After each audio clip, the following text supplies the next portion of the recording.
So, efforting, what is it and why does it matter? Well, it matters because it is the result of being sold a bad bill of goods when it comes to lessons in hard work and how to succeed. See, what most people don't understand is that the way that many of us were taught to succeed and to win doesn't actually apply in the 21st century. It comes from a time when many of us, especially if you're of color, marginalized in any way, you were taught how to navigate a world that was not created for you in the first place. Now, I'm not remotely saying that now the world is created for you because, or for us, because it's not.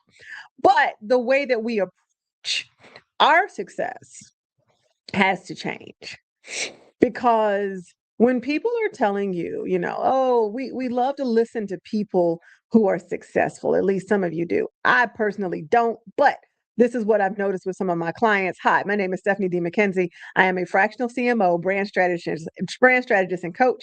And I also lead a flywheel that supports founders, solo and lean founders in doing what they want, how they want, using coaching, learning, and you guessed it, fractional brand leadership. Gosh, that's a mouthful. I'm going to work on it. Anyway, so what I see with a lot of my clients is that they've listened to people, and it doesn't have to be, oh, they watched a TED talk or whatever. They've listened to people over the years that they deemed successful. That could be someone that made millions of dollars in an MLM, and that's a whole different conversation because, yeah, an MLM, I'm going to say it, an MLM is not a real business. And when I say it's not a real business, don't come for me in the comments. What I'm saying is that they did not build this from the ground up. They walked into a system that they were able to manipulate to their advantage. Nothing wrong with it. But if you're building from scratch and you're listening to someone who succeeded in an MLM, those two things don't come together. They don't converge, if you will. So people are listening to people who came into their situations with more access, more privilege, and more advantages than you do. These are the people that you're listening to that are telling you, oh, you got to work hard and you're up every day and you join team no sleep and you can sleep when you're dead. And they're telling you all of this nonsense because that's exactly what it is. It's nonsense. It's good. Everybody who hasn't seen the picture of Jeff Bezos in his garage with the Amazon, spray painted on the wall. And now, oh, look, Jeff Bezos is a multimillionaire. In fact, I think he might be a billionaire at this point. And you really think that him working diligently in that garage with that Amazon sign next to him is what got him to where he is. It is not. It is not. In fact, I asked a question of someone and I said, how do you even build an Amazon?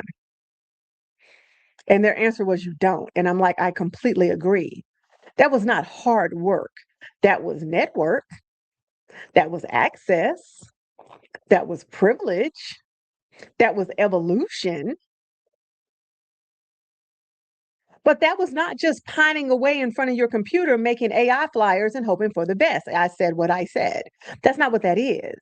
But yet that's the bill of goods that you're being sold. And that's the bill of goods that you're saying, if I just work hard, I'm going to get there eventually. No, you won't. We've got to do something different.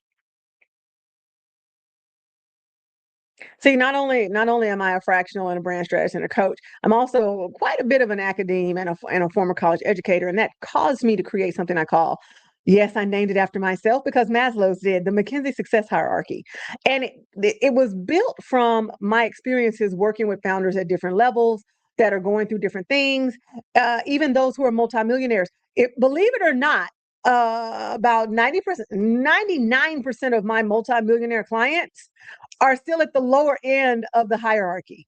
They're efforting. The hierarchy has 7 steps. Okay, great. I'll leave all of that in the bottom. Okay. But they're at the bottom of the hierarchy because they're still doing everything. They're still working hard.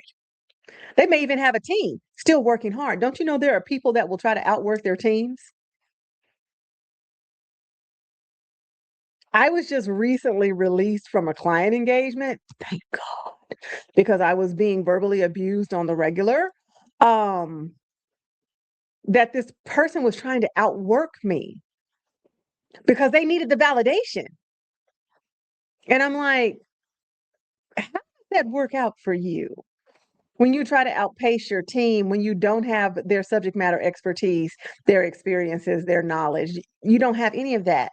But again, we see a lot of people who have taken on the role of founder and they're not healthy enough to lead others. They're not even healthy enough to lead themselves, mentally healthy, because everything starts here. You can sell all the widgets you want. If you're not right here, eventually that's going to show up. I don't care how big your organization gets, because those type of people go from being a solo founder to being a lean founder and creating toxic culture. And then that culture trickles down and it's one location, then it's two locations. You ever wonder why some companies that are so big and they have such healthy, revenue and profits, because they're reporting it, why the people hate to work there? That's why. Because culture matters. Culture is a function of brand. Brand for us is the foundation of communications, operations, and leadership. But I digressed. I came here to tell you why your hard work isn't working and why your results aren't resulting, because you're not seeing the big picture. You're not even being shown the big picture. The big picture is that yes, you do work. You do put in effort. That is necessary. I'm not saying, hey, go sit on your couch and eat bonbons and hope for the best. I'm not remotely saying that. What I'm saying is that hard work is not the only part of the equation. It's just not. There's a strategic approach to your success that is available to you if you want it.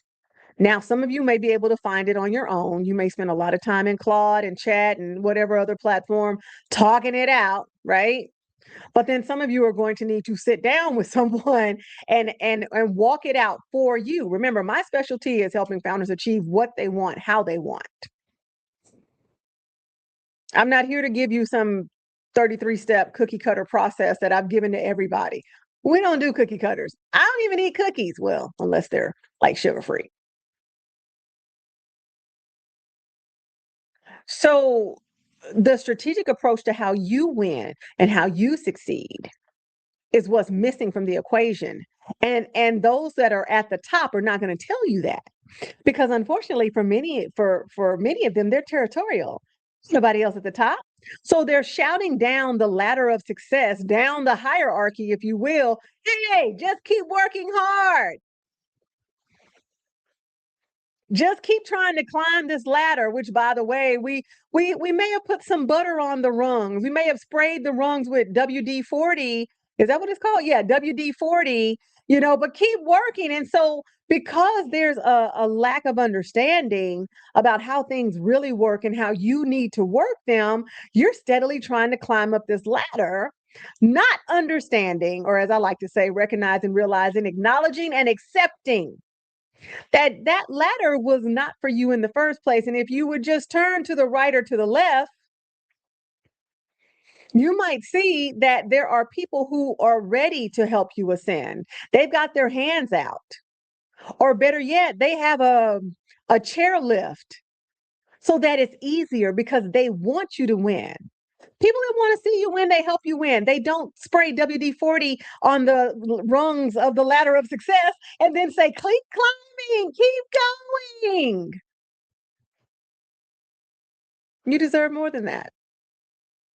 The person that has to know that is you. I'm doing a class on the economics of efforting. I hope I'll see you there. Put the details in the comments. And if I can serve and support you in any way, I'm happy to do so. Let me know if this helped.